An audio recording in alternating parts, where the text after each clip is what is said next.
Hello all. Last வீடியோவில் நம்ம அப்டோமென் supporter பற்றி பார்த்துருந்தோம். அதோட யூசஸ் என்னங்கிறதையும் பார்த்துருந்தோம். அதில் வந்துட்டு இந்த டயஸ்டாசிஸ் ரெக்டஸ் அப்டோமினஸ் அப்படிங்கிற ஒரு டேர்ம் பார்த்துருந்தோம். இந்த டயஸ்டாசிஸ் அப்படிங்கிறது ஒன்றும் இல்லை, கேப்பிங் ஆர் ஸ்ட்ரெச்சிங்னு அர்த்தங்க. நம்ம அப்டோமெனில் இருக்கக்கூடிய இந்த ரெக்டஸ் மசில் வந்துட்டு கேப் ஆகிறது. ப்ரெக்னன்சி டைமில் பேபி வந்துட்டு உள்ளே க்ரோ ஆகிறதுக்காக, அதுக்கான ஸ்பேஸ் கொடுக்கறதுக்காக இந்த மசில்ஸ் வந்துட்டு ஸ்ட்ரெச் ஆகுங்க. இந்த டெலிவரி முடிச்சதுக்கப்புறமா ஒரு பர்டிகுலர் டைம் பீரியட்குள்ளே வந்துட்டு அது க்ளோஸ் ஆகணும். அப்படி ஆகாமல் ஒரு பர்டிகுலர் லெவலுக்கு மேலே அது வந்துட்டு ஸ்ட்ரெச் ஆகுது அப்படின்னா அதை டயஸ்டாசிஸ் ரெக்டஸ் அப்டோமினஸ் அப்படின்னு சொல்கிறோம். அந்த மாதிரி ஆகும்போது என்ன ஆகும்னா ஃப்யூச்சரில் அது ஹெர்னியா மாதிரியான இந்த குடலிறக்க மாதிரியான ப்ராப்ளத்தை டெவலப் பண்ணுறதுக்கான சான்சஸ் வந்துட்டு ஜாஸ்தி ஆகிடுங்க.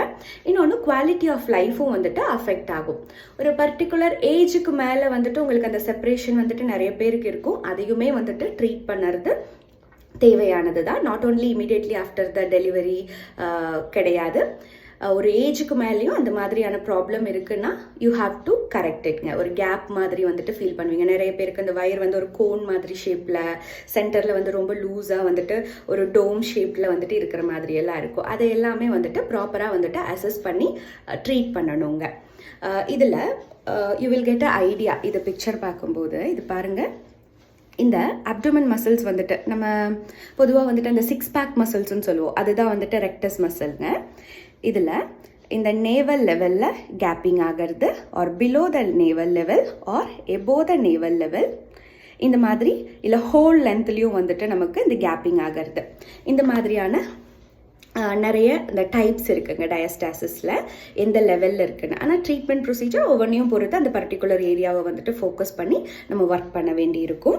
அதை அசஸ் பண்ணி எவ்வளோ கேப் இருக்குது, ப்ராப்பரான எக்ஸசைஸ் பண்ணிவிட்டு அதுக்கப்புறம் திரும்ப அசஸ் பண்ணி இந்த மாதிரி தான் அதை கரெக்ட் பண்ணணும். அதுக்கான கொஞ்சம் டைம் வந்துட்டு எடுக்குங்க. நம்ம வந்துட்டு அதை பண்ணாமல் விடுறோம் அப்படின்னா பின்ன வந்து நம்ம சர்ஜரியில் தான் போய் நிற்க வேண்டி இருக்கும்.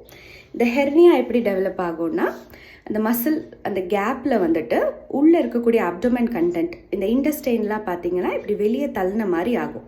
This is what hernia. இந்த மாதிரி ப்ராப்ளம் தான் வந்துட்டு நீங்கள் அன்ட்ரீட்டடாக வந்துட்டு டயஸ்டாசிஸ் ரெக்டையை விடும்போது டெவலப் ஆகுங்க. அப்புறம் நம்ம சர்ஜரி தான் போக வேண்டியிருக்கும். சில கேசஸில் வந்துட்டு ஒரு 1 or 2 இயர்ஸ்க்குள்ளேயே வந்துட்டு உங்களுக்கு அந்த ப்ராப்ளம் வந்து டெவலப் ஆகலாம், based on the work nature.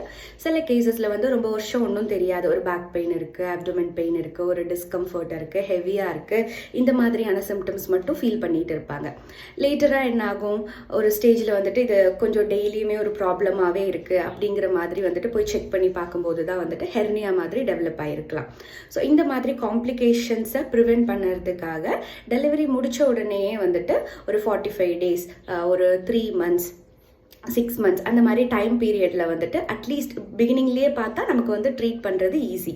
எவ்வளோ சீக்கிரமாக முடியுமோ ப்ராப்பரான தெரப்பிஸ்ட்டை பார்த்து அசஸ் பண்ணி அதுக்கான எக்ஸசைஸ் கற்றுக்கிட்டு நீங்கள் அதை வந்து ஃபாலோ பண்ணணும். அப்போ தான் வந்து இந்த காம்ப்ளிகேஷன்ஸ் வந்துட்டு நமக்கு வராமல் பார்த்துக்க முடியும். குவாலிட்டி ஆஃப் லைஃபையும் வந்துட்டு நம்ம பார்த்துக்க முடியும். ஏன்னா நமக்கு ஒரு பெயினோட ஒரு டிஸ்கம்ஃபர்ட்டோடு இருக்கும்போது மித்த எல்லா ஆக்டிவிட்டீஸுமே வந்துட்டு நமக்கு டிஸ்டர்ப் ஆகும்.